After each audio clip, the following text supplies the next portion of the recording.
Fala galera, professor Pedro de volta, resolvendo questões do Enem 2022, seguindo o gabarito da provinha azul, caderno de questões aí de cor azul. E nesse vídeo vou fazer com vocês aí a questão de número 110, uma questão até relativamente tranquila, pega um pouquinho de evolução, um pouquinho de zoologia, mas um conteúdo bem tranquilo, vou dar uma lida com vocês. Desde a proposição da teoria da seleção natural por Darwin, os seres vivos nunca mais foram olhados da mesma forma. No que diz respeito à reprodução de anfíbios anuros, os cientistas já descreveram diferentes padrões reprodutivos, como os exemplificados a seguir. Então, galera, bora lembrar aí teorias evolutivas. Vou fazer só um breve comparativo aí, Lamarckismo, Darwinismo. Lamarckismo, teoria de Lamarck, princípios que norteiam. Lei do uso e desuso, usou uma determinada estrutura, ela se desenvolve, não usou, atrofia. Isso é parcialmente verdade. O cara que malha muito fica com músculo mais desenvolvido do que o cara que é sedentário. Mas, por exemplo, um bicho que passa a viver num ambiente mais escuro por um tempo, ele não vai perder a visão por causa disso, ok?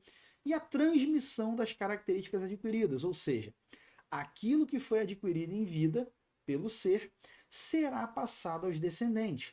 Como, por exemplo, se um ser em vida, sei lá, um rato, ele perdeu o rabo, os filhotes dele nasceriam sem rabo, a transmissão de uma característica adquirida. Né? E lembrando que para Lamarck, ele acreditava na adaptação, mas que o meio, né, que havia uma imposição do meio para que essa adaptação ocorresse. Já de acordo com o darwinismo, a teoria de Darwin, também relacionada aí ao Wallace, o princípio básico aí é a seleção natural. O meio seleciona as características mais aptas, o meio seleciona os mais aptos. E esses são os mais aptos, né? Os que são mais aptos não porque o meio impôs, não. Eles já possuíam aquela característica mais apta àquele ambiente e eles foram selecionados.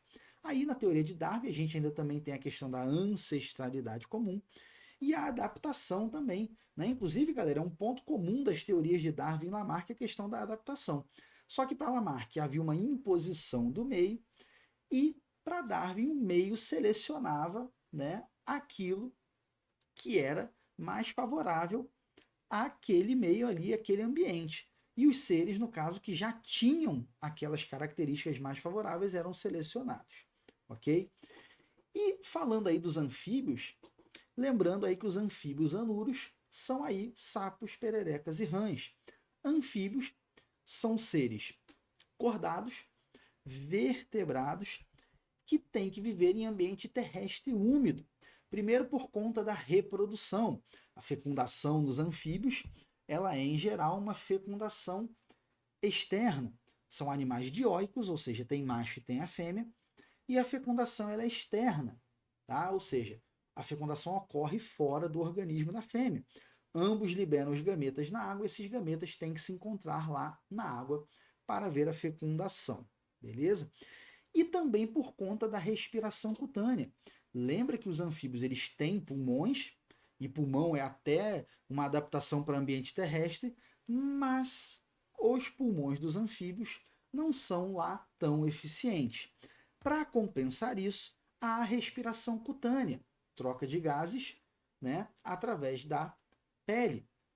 E por conta disso, né, eles têm que viver perto da água porque a pele deles é bastante permeável à água, bastante fina ou delgada, tem que estar sempre úmida, lubrificada, é uma pele pouco queratinizada, beleza? Então aí um breve resumo, aí, uma breve revisão sobre alguns aspectos que estão envolvidos nessa questão. Então vamos ler esses comportamentos que ele cita aí. Espécie 1. As fêmeas produzem cerca de 5.000 gametas que são fecundados na água em lagoas temporárias de estação chuvosa. Todo o desenvolvimento embrionário do ovo, todo o desenvolvimento embrionário, perdão, do ovo à metamorfose ocorre nesse ambiente independente dos pais. Espécie 2. As fêmeas produzem aproximadamente 200 gametas que são depositados em poças próximas a corpos d'água. Os embriões são vigiados pelos machos durante boa parte do seu desenvolvimento. Espécie 3. As fêmeas produzem por volta de 20 gametas, que são fecundados sobre a superfície das folhas de plantas, cujos galhos estão dispostos acima da superfície dos corpos d'água, e aí se desenvolvem até a eclosão. Espécie 4. As fêmeas produzem poucos gametas que, quando fecundados, são abocanhados pelos machos. Os embriões se desenvolvem no interior do saco vocal do macho até a metamorfose, quando saem através da boca do pai. Lembrando, né, que o desenvolvimento, no caso desses anfíbios, ele é indireto, ou seja, tem aí um estágio larval. Quando não tem, o desenvolvimento ele é chamado de desenvolvimento direto, ok? Então ele quer saber o que esses padrões descritos evidenciam, né? Que a fêmea influencia no comportamento dos machos, galera. Bom, se a gente for ver na espécie 1, por exemplo, diz que se desenvolve independente dos pais. Então, só por isso aí já fura a letra A. B. O cuidado parental é necessário para o desenvolvimento. Novamente, só pelo fato de na espécie 1 ele falar que o desenvolvimento até a metamorfose ocorre independente dos pais, também fura a letra B, porque não tem esse papo de cuidado parental. C. O grau de evolução determina o comportamento reprodutivo. Bom, aqui são 5 espécies aí de anuros, né? São 5 espécies de anfíbios, são 4, perdão, 4 espécies de anfíbios anuros. Então, vamos fazer uma correlação em que eles estejam aproximadamente no mesmo patamar aí de evolução, todas essas 5 espécies. Então, não tem essa questão aí. D. O sucesso reprodutivo pode ser garantido por estratégias diferentes. Perfeito. Eu tenho 4 espécies, cada uma com um modelo diferente aí para chegar aí na questão da reprodução, né? E todos eles conseguem se reproduzir, cada um à sua maneira, digamos assim. Então eu tenho diferentes estratégias que garantem o sucesso reprodutivo, beleza? E letra E, o ambiente induz modificação na produção do número de gametas femininos. Galera, o ambiente induzindo a uma mudança, uma adaptação, seria lamarquismo, tá? Então, além de não ter sido citado nada disso daí no enunciado, né?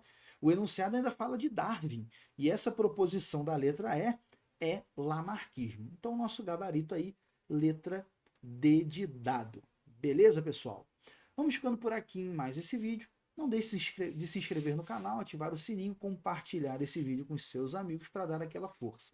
No mais, tendo qualquer dúvida é só deixar nos comentários. Um forte abraço. Te vejo no próximo vídeo.